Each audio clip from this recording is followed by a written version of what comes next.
Matapos ang SONA, hinarap ni Pangulong Rodrigo Duterte ang mga grupong nagkilos protesta malapit sa batasang pambansa. Nauwi ito sa kantsawan at hamunan.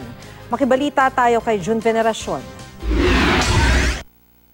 Pawang pagtuya ang inani ni Pangulong Rodrigo Duterte mula sa mga militanteng grupo sa kabila ng pagharap nito sa mga nagpuputesta matapos ang talumpati sa SONA sa batasan kahapon. Tugon sa kanila ng Pangulo, "Sinong may granada dyan? Sige, paputokin mo na dito." Sa gitna ng pagmumura sa kanila ng Pangulo, ibinalik sa kanya ng mga ralista na ituloy ang peace talks sa National Democratic Front na lalong nagpainit sa Pangulo.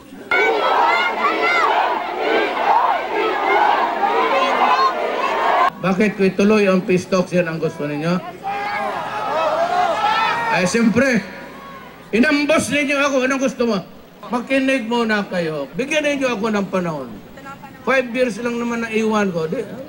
Basta sabihin ko sa iyo, I will deliver. Pag-alis ng Pangulo, pinagbabato at pinagpapalo ng mga militante ang effigy ng Pangulo na susunugin dapat nila sa kanilang naunang plano. Bago pa man sila harapin ng Pangulo, umani na ito ng pagbu habang pinapanood siya sa LED screen sa labas ng batasan.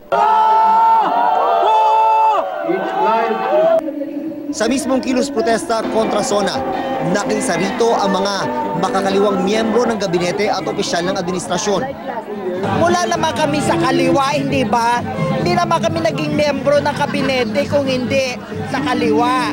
So alam naman ni President Duterte yan. Itong mga kasamahan namin dito sa kilusan na ito ay ina-expect sa amin na patuloy na titindigan ang mga issues doon sa gabinete, and we are going to continue to do that. Things are difficult, change is difficult, but we are there to really, push for change. June Veneracion, GMA News.